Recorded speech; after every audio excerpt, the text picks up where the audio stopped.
In mathematical thinking, there is a theory called the birthday paradox, which says that if there are n randomly chosen people in a room, there is a chance that 2 of them will have the same birthday.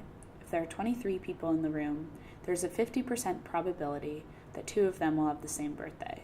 And in a room of 75, there's a 99.9% chance of 2 people having the same birthday.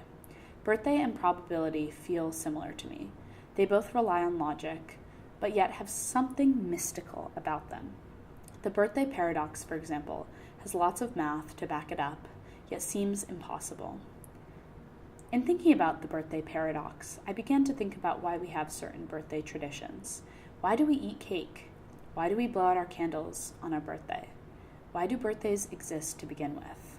Then another birthday that comes to mind, the year I turned 30, I also got my PhD.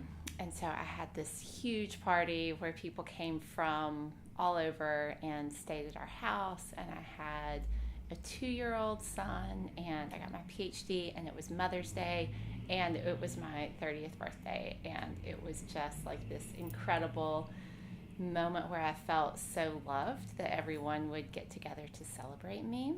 I don't know. I've always been just like too aware of it to really enjoy it as a moment.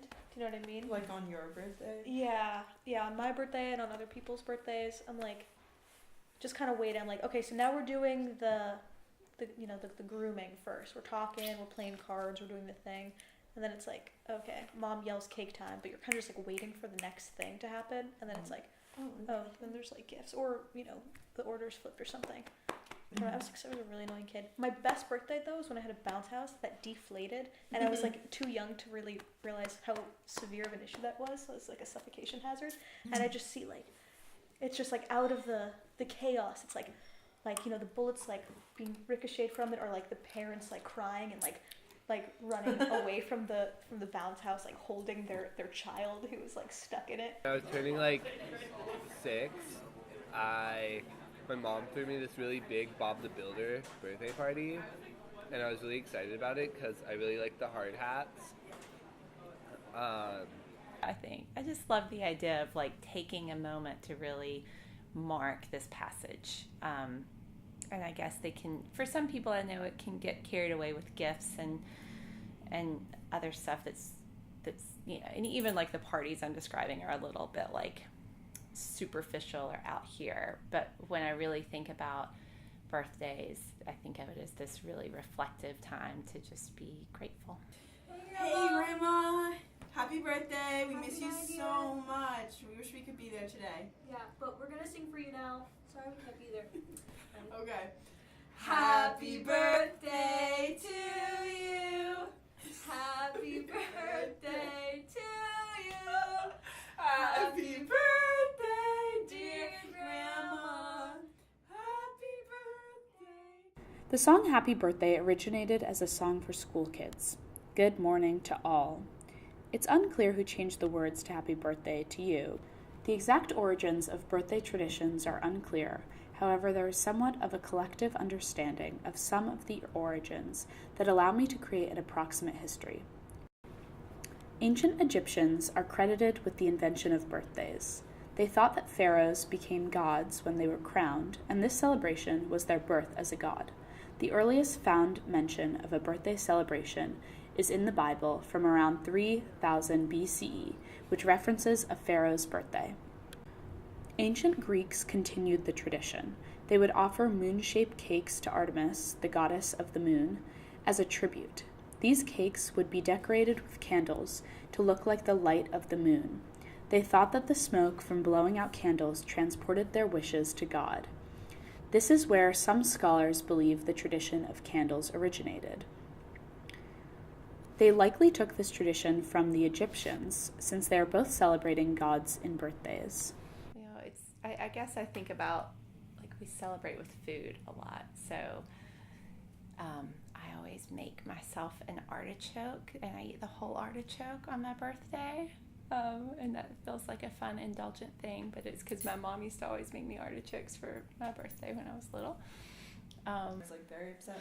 You're gonna use it. And then it turns out the entire time she was throwing me a surprise party. Oh. And so I was surprised, and that was like the most legitimate like surprise like thing that's Yeah. happened to me ever. And it was really nice, but I also couldn't shield the disappointment of like my mom didn't know who my friends were. Oh. And so it was like a lot of like family friends and stuff, but I didn't get to like scheme and like invite certain people and Yeah. stuff. I think like the surprise birthday is such an interesting concept because Yeah. it like requires some degree of a letdown. Like either before it you're like disappointed that Yeah. nobody remembers, or after it, Uh-huh. or and after it, you are also like, oh, this wouldn't have been my vision. Yeah, You if know, I had if I planned played it, here's what I would change. Yeah. Right? The first society to celebrate birthdays of everyday people far from gods was the ancient Romans. On their 50th birthday, they would make a cake made out of ingredients such as wheat flour, olive oil, honey, and grated cheese.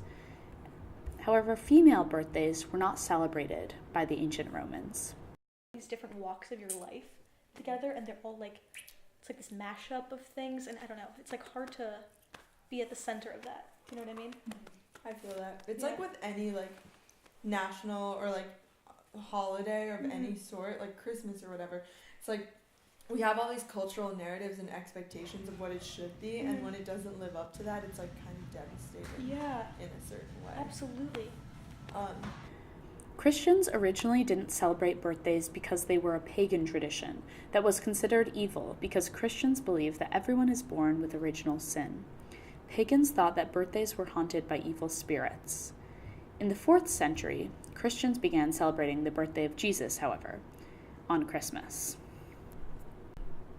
The cake tradition has been said to have solidified from the German tradition of Kinderfest beginning in the 1700s, which was very similar to birthdays today. It was a celebration for German children in which children get a candle for each year they have lived and an extra to represent their future life. The extra candle was said to symbolize the light of life. To celebrate a birthday is to also celebrate the history that created the tradition, including its reliance on years. We celebrate birthdays at a specific time because of our collective understanding of what a year is, and a month, a day, an hour, a minute, a second. Birthdays, by extension, are a way to organize ourselves, keep track of the years we have been alive, and a representation of societal meanings that allow us to understand the world. For the ancient Greeks, it was worshiping the moon goddess, and for us today, it is celebrating the day we were born.